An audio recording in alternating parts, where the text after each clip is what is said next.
ont fait 5 ans à l'école MOPA pour arriver au stade de faire un film en team pendant une année. Et là-dessus, on va travailler comme dans un petit studio où on va apprendre du coup à travailler avec les uns et les autres, les capacités des uns et des autres. On commence la formation des groupes pour le film en fin d'année de 4e année. C'est une période assez stressante parce que du coup on propose les idées à un jury.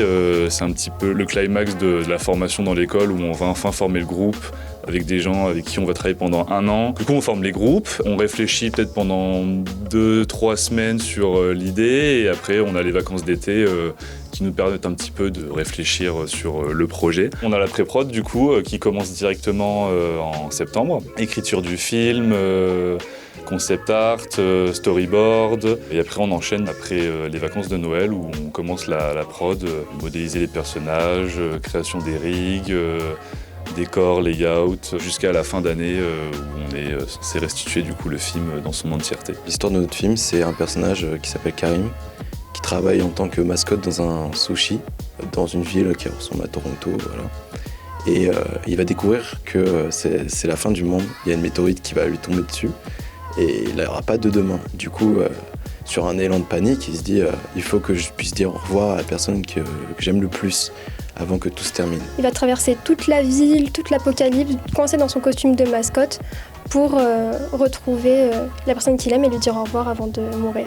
Pour le style visuel, on a essayé de rester plutôt dans de la 3D classique, on va dire, mais avec un aspect très cinématographique au niveau du lighting, du compositing, des ambiances, et aussi pas représenter la fin du monde de façon classique, mais plus originale avec des couleurs, et pour garder justement ce côté léger et joyeux malgré la destruction d'une ville. Pour les personnages, un des gros défis, c'était effectivement qu'ils aient un certain charisme, qui marche bien à l'image. C'était compliqué de trouver un style qui permette à la fois d'allier du coup la fin du monde et en même temps le côté léger de la course-poursuite pendant le scénario. Donc au final, on a cherché pas mal de références, on est allé plutôt dans des films d'animation à gros budget, on va dire, qui empruntent ce genre de code pour avoir des personnages qui soient à la fois crédibles dans un environnement assez impressionnant et en même temps qui puissent permettre d'avoir un certain aspect comique. Le défi aussi du coup du film, c'était de montrer une fin du monde au moment où ça arrive. 6 mois pour faire un film avec autant d'effets spéciaux, ça demande énormément de budget. Et quand je parle de budget, je parle de temps,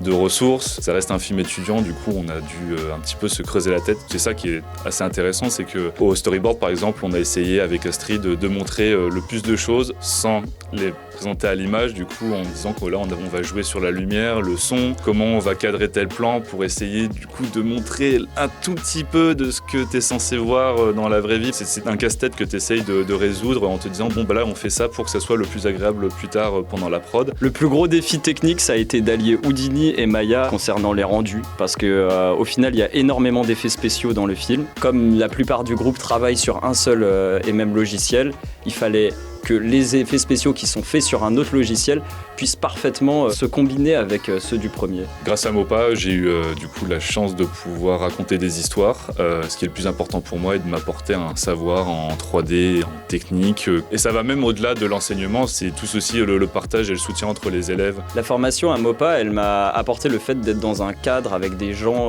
que j'appréciais et qui avaient les mêmes centres d'intérêt que moi. Et également, ça m'a appris aussi l'autonomie parce que on a des enseignants qui mettent un point d'honneur à nous expliquer que professionnellement c'est important de se débrouiller. Pour la suite de notre film, il y aura du coup un jury pro avec des professionnels de plusieurs studios à l'international, ce qui va nous apporter en fait du coup une analyse beaucoup plus constructive.